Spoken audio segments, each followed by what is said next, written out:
So actually, that's probably not a bad place to start. Because I haven't seen you since you went to the Tweed right. rig. What was the motivation for doing that? The motivation to go to the Tweed amps. By the way, I should preface this video. This is the world's most photographed green jumper. I wear it in almost everything. It's just my security blanket on the road. The motivation was when we did the Red Rocks gig 2 years ago,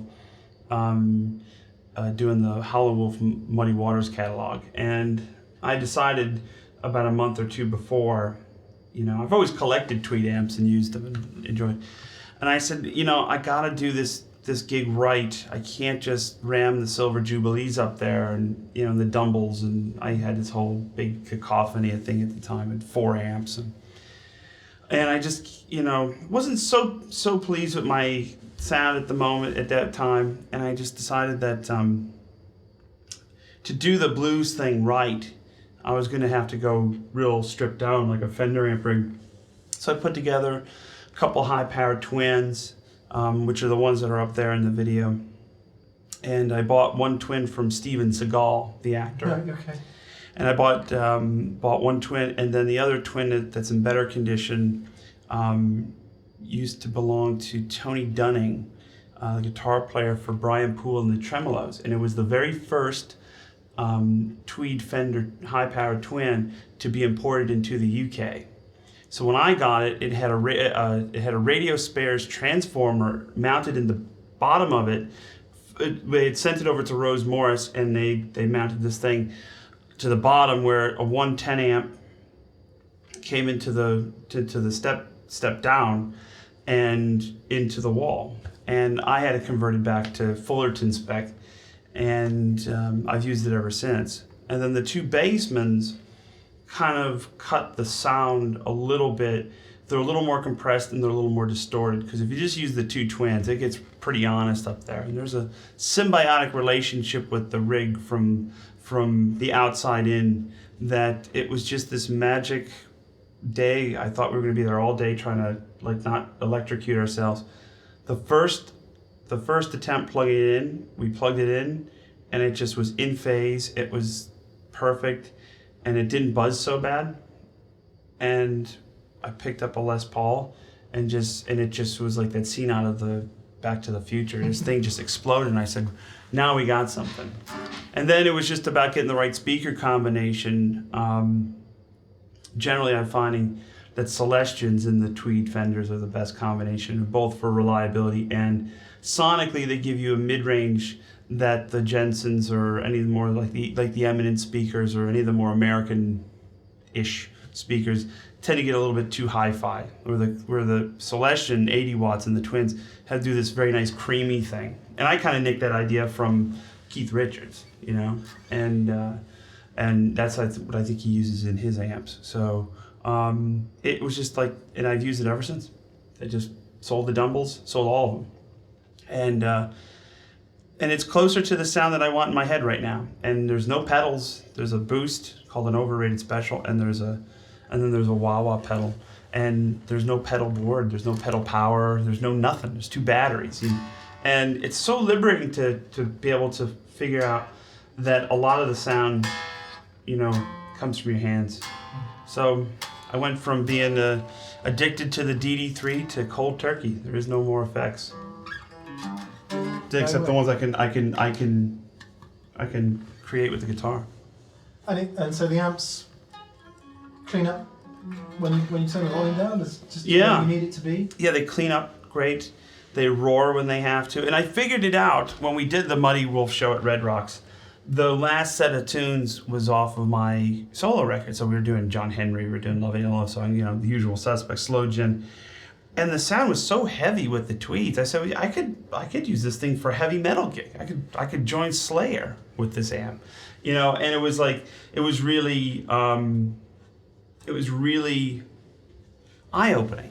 Yeah. It's really eye-opening. So it's a preconception changer, because a lot of guys just won't be able to get their head around the fact you go from 400 watt heads to 4 combos.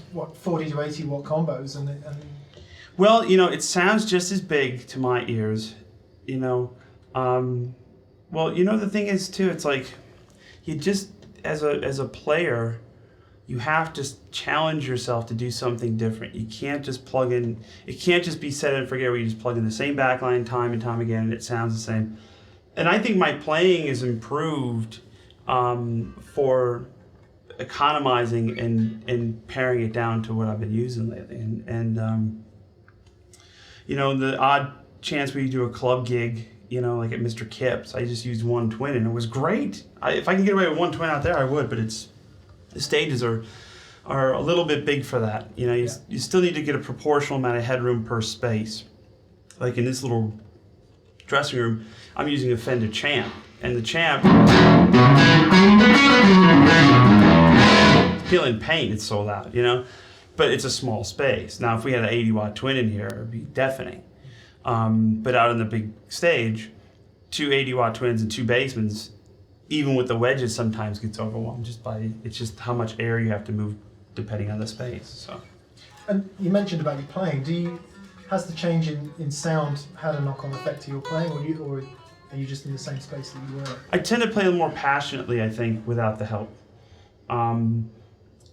I tend to be a little more straightforward, and I tend to call upon my inner Paul Kossoff more with this rig than I did before. And the liberating thing is I don't have to make the mark. I don't have to come all the way over to the side, you know, from one side of the stage to the next to make sure during this break, you know, I shut the delay off because you want a clean break. It's like I don't have to worry about the slow speed Leslie being left on. I don't have to worry about, you know, am I going to use this overdrive, that overdrive, or what channel, and, you know, I want to use the Dumbles for this, and I need to get back to the Van Wieldens or the 2 Marshalls. And it's just like before you know it, you become a slave to your own creation, you know, where it becomes this real challenge to just make the marks every night, and then it becomes like a Vegas gig. And here I can improv. I sometimes, on songs that I use the boost, I use the boost. In some songs that I normally use the boost, sometimes I just forget to turn it on, and it's fine because it drives you to a different place sonically and just playing wise. Oh, this is so cranky, but it's old. You'd be cranky too if you were 57 and on the road for 5 weeks. So you mentioned Kossoff. Let's talk about the upcoming tribute to the British Blues Explosion. Right. In the stuff that we've been sent anyway, it talks about Clapton, Page and Beck. So that's the start? I think that's the start of it. I mean, we'll have to dig a little bit deeper. I don't have a song list as of recording date. I haven't gotten my head around what songs I want to throw into the hat. There is a list. There's an initial list. I can tell you Stairway to Heaven's not on the list. Again, I think we've been so successful with the Muddy Wolf DVD, and before you know it, the Three Kings will be out. But staying away from the well-worn paths, staying away from those just historic songs. Yes, we covered The Thrill Is Gone. Yes, we covered Hideaway. Yes, we did Born Under a Bad Sign. But that was the encore. The bulk of the set was deeper B.B. Freddie and Albert tracks. The bulk of the Hollow Wolf set was deeper, Hollow Wolf sets, deeper, muddy, tunes. And that's the success, because ultimately you don't become a tribute band, but you still pay tribute. And I can only do this stuff in the way I can do it, and due to my limitations. And I think some of that actually adds to the cool factor of it, in the sense that I'm not trying to pretend like I'm somebody else. And so likewise with the summer tour, that I'm not going to try to pretend that I'm in any of those guys' league. I just lucky enough to have an audience that'll follow me, in these little experimentation things. And I'm lucky enough to where I can be a kid again and just celebrate the music that made me want to play guitar and still makes me want to play guitar. So it's going to be challenging. This will be the hardest one, and this will be probably the last one. So save the hardest and hopefully best for last. So that thinking about the British blues thing then, obviously, so there you are in the States with access to all of the great American blues guys, who many of which were still touring when you were a kid.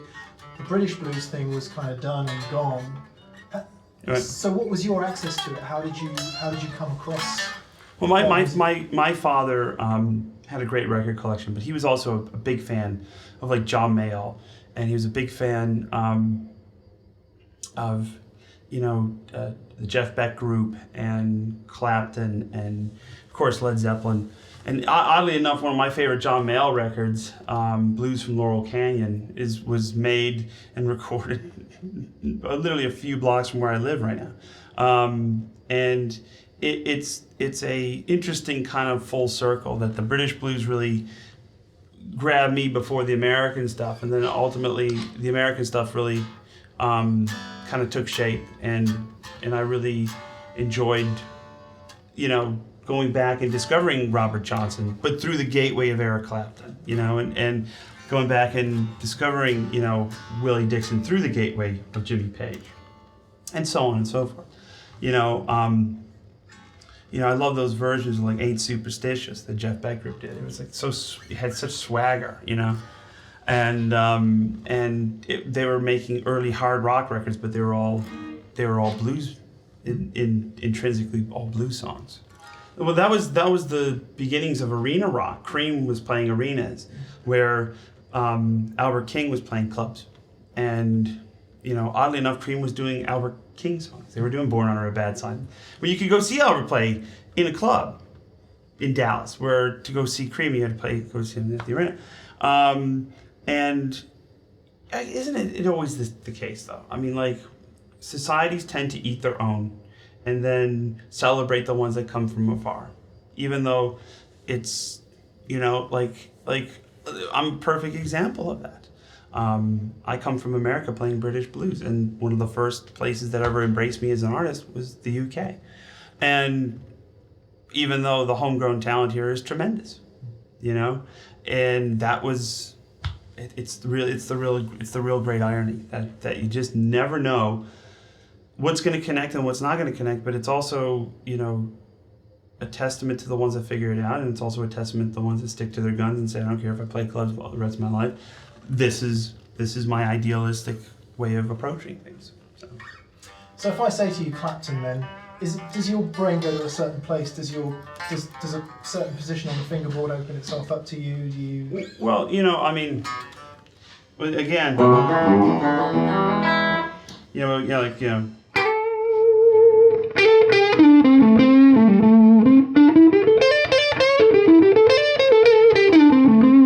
all those kind of pentatonics,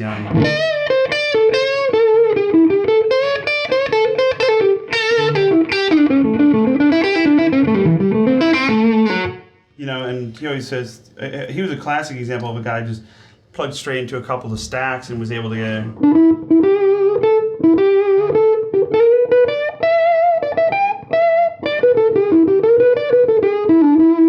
By the way, caveat emptor for everybody watching this. This is a silver-faced Fender Champ in the bathroom of a dressing room. So none of these sounds, please don't slag me online. None of these sounds are legally binding. So anyway, but that was it. Clapton was always that woman thing, and he's always had a real creamy sound. I mean, like, even through his Journeyman era, and then from the Cradle, and even now, when he uses a Strat and a Tweed Twin, always had it was never, other than for the very early 70s around Layla, where he just playing through champs and Strats, it was never strident. There was always this kind of depth to his tone and playing.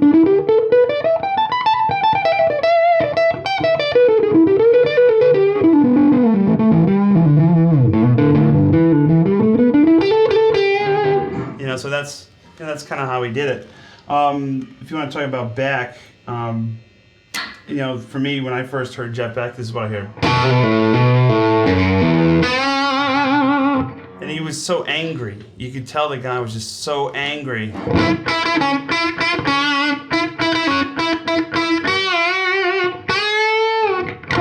And he used to always do those,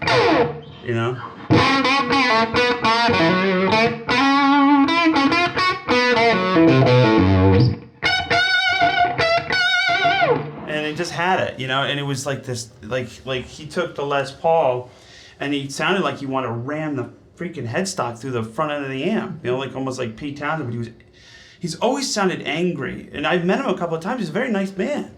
He's very down to earth and humble, but there's a conduit between the guitar and him, and he is an angry player, and it's so fun to listen to, And I don't have the proper kit, as they say, to do the trem stuff that he's known for, but a lot of the stuff that I used to listen to, was all that stuff off of Beckola and Truth, Let's see if I can get the sound.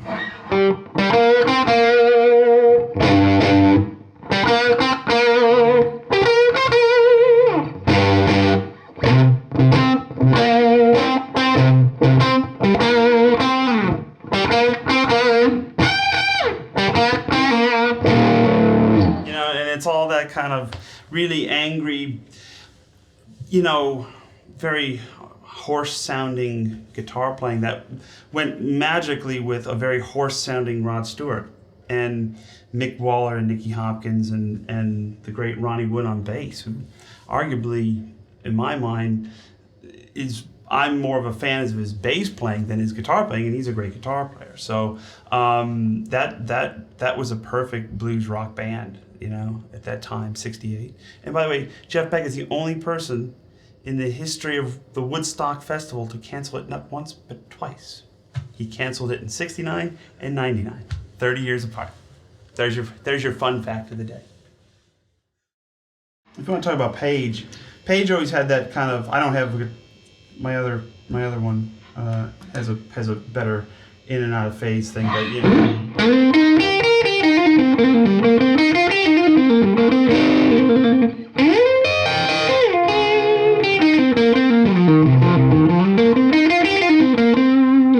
Page always had those kind of slurry things. And then he did this version.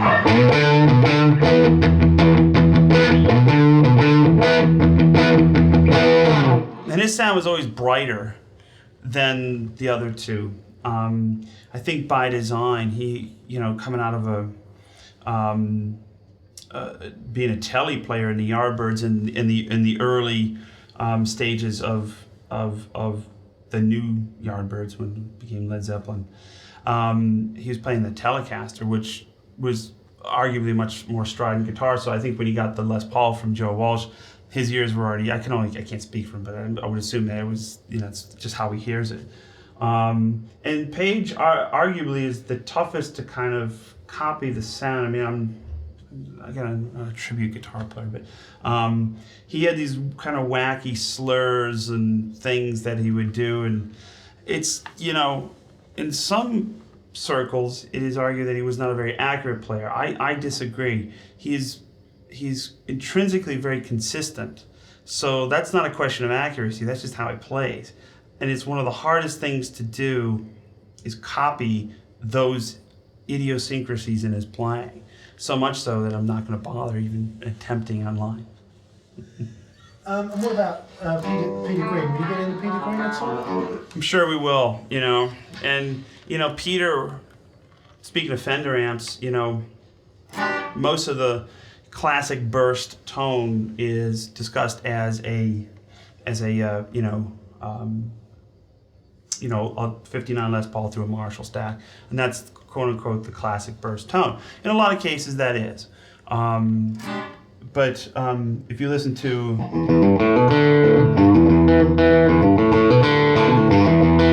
those are silver-face Fender amps. They sound like twins. They sound like Showmans. And if you see the live footage, I think the hard road, the John Mayall and the Blues Breakers record, that sounds like a Marshall amp because it's squishy and compressed. But all those Fleetwood Mac, when he would dig in.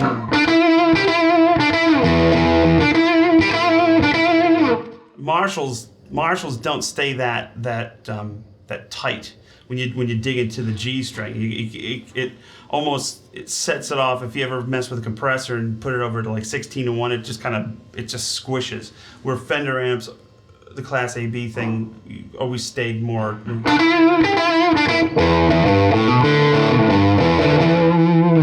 You know, and you can't discount the contributions of Jeremy Spencer as well. Yeah. You know, where Peter was more of the kind of band leader, songwriter, Svengali of it all, but Jeremy did a lot of the heavy lifting on all that, and Peter gets a lot of the credit, rightfully so.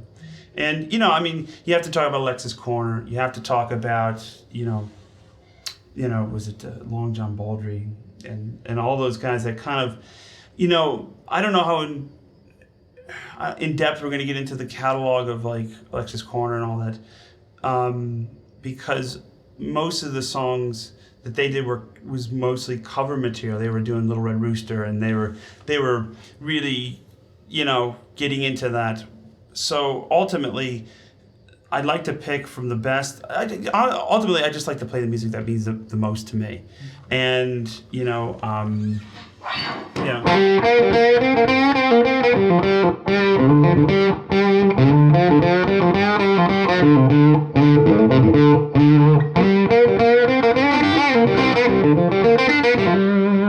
And the other trick to getting the Blues Breakers tone, if anybody's ever interested, is it's a loud amp turned all the way up or enough to where you get some overdrive, and toned down about half, or you know, to taste. It's like, do I like a lot of salt? Whatever. And back the volume off almost 1, because on a potentiometer, a lot of your top end comes in, even on these old Central Labs like this, which is a huge part of this guitar sound. These get a lot of credit, but I think 50% of what these sound like lies beneath these knobs. So the trick is, what you do is you just take it down 1, and it just takes that little 2K thing off.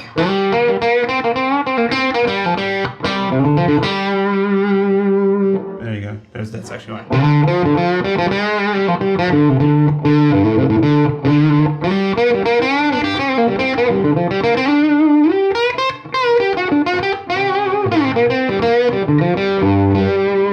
The other thing is use a heavier gauge pick or whatever you want, and you don't have to strike the guitar that hard, because what happens is the harder you strike the guitar, the more it becomes choked, and you're actually getting diminishing returns by hitting harder. So if you just use a more of a lighter attack with it, I find with a heavier pick, you get that kind of, it'll bloom for you, where if I go, I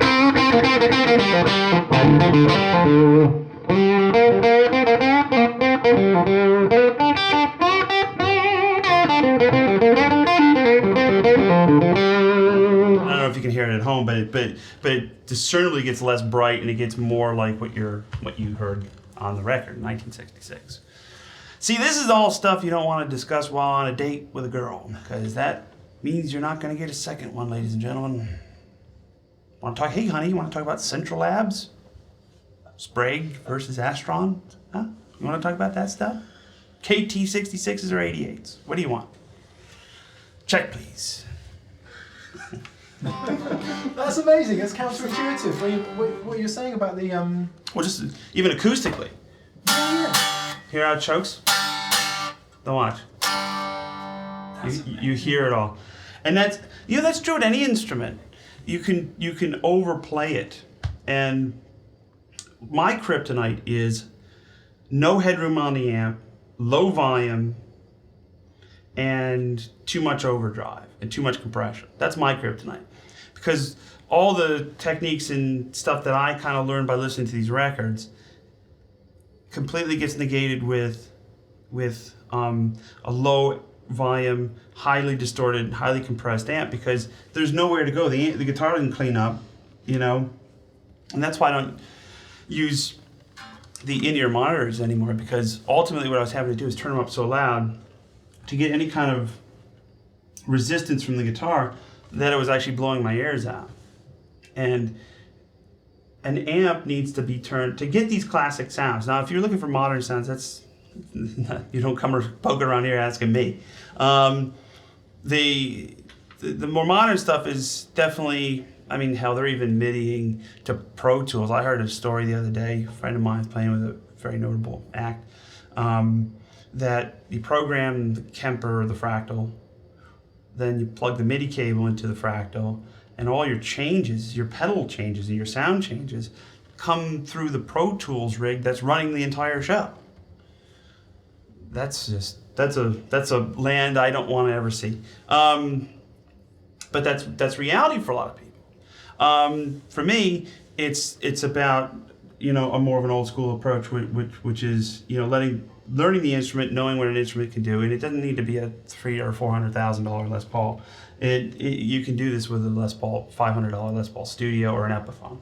The whole thing still applies. You just got to find what you got to find is a piece of gear that you have a symbiotic relationship with, and just spend time learning the sounds that come out of these things, and you'd be absolutely shocked how many different things that this will do.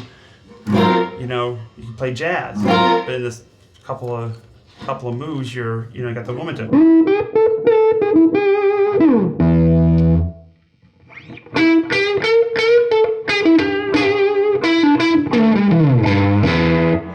And then you get like a Stratty thing, and it's all just a touch of a button. It's like the ultimate universal remote. Plus, this way you don't even have to worry about a battery. These don't take batteries. So. What about Koss? Joe, will you come as far forward as that, Kossoff, with the blues? I would hope so. Kossoff, a lot of my vibrato comes from him,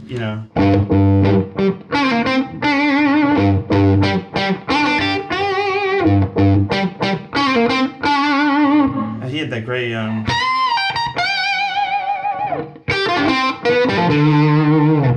And I saw some pictures recently of Paul Kossoff in the studio, and he had a Marshall half stack and he had his Fender Super Reverb, which made a lot of sense to me. Because the sound that he would get was it was almost like Bloomfield, if Bloomfield used Marshalls. And it was like, I'm understanding the picture here because I think he split them. And they must have mic'd both or just put a mic in the room for whatever. But all those, his chords.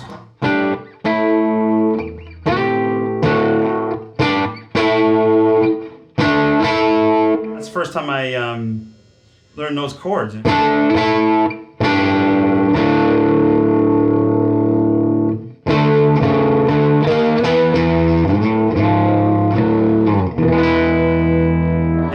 The best way to tune your guitar is a Paul Kossoff chord, and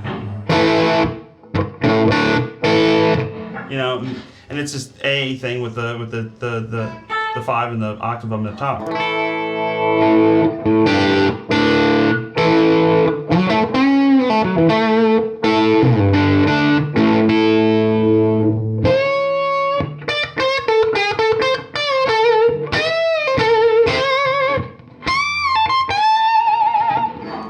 And he just squeezed the notes out of the thing.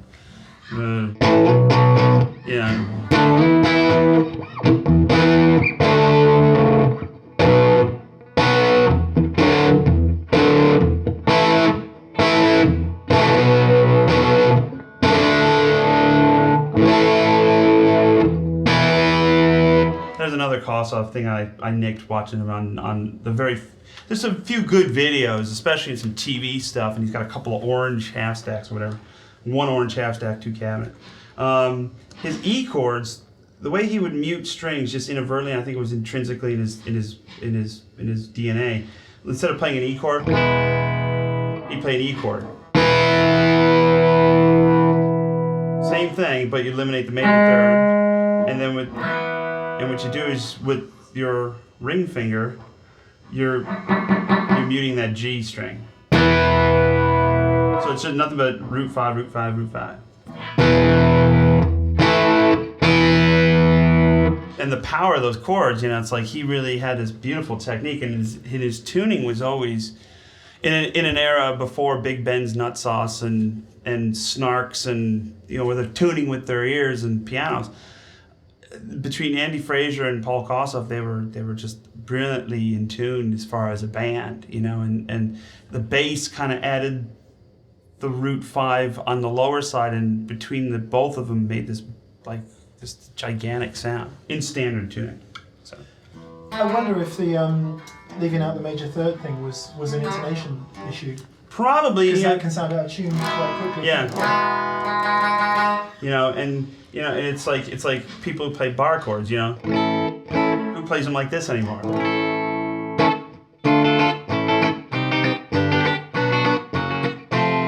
you play bargaining. Or you play it. So you just mess around with one chord and all of a sudden there's so many different sounds just out of the one thing, you know?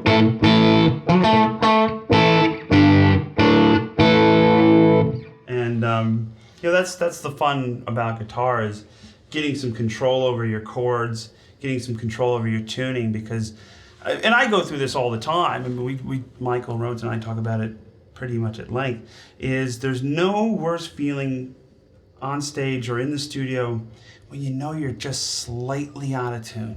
Not completely out of tune, but just slightly. There's a confidence thing when you go to hit the chords that just doesn't happen. And that's a part of players' development is you know, because I don't know if the guitar's in tune, it probably just came out of the rack, but playing in tune is one of the hardest things you'll ever have to learn, but it's also one of the most valuable things. It's like, what's that? Well, sure, the guitar's in tune. I can hand certain players a perfectly tuned, intonated guitar, and they'll intrinsically, with the way they play, will make it sound a little out, or a little sharp, a little flat, just depending on how their technique. Consequently, you can hand somebody a little slightly out of tune guitar, and they'll figure out a way, just by eliminating certain things that they're hearing, that the intonation will correct itself, especially soloing wise, you know. And it's such an important skill to know, especially when you're playing with other players, and especially when you're playing with keyboards, because keyboards don't move. If you're in a power trio, if it wobbles a little bit, it's fine. That's the charm.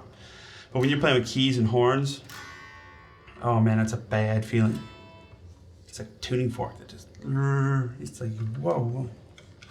Anyway. Obviously there'll be bursts on the run of the British Blues. Do you think you might bring out a telly? I don't think I will. I know I will. Yeah. I even got the telly already.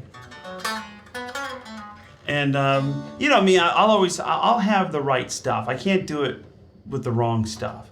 I think ultimately that the material is going to dictate what we're doing, and I think the actual, just the overall,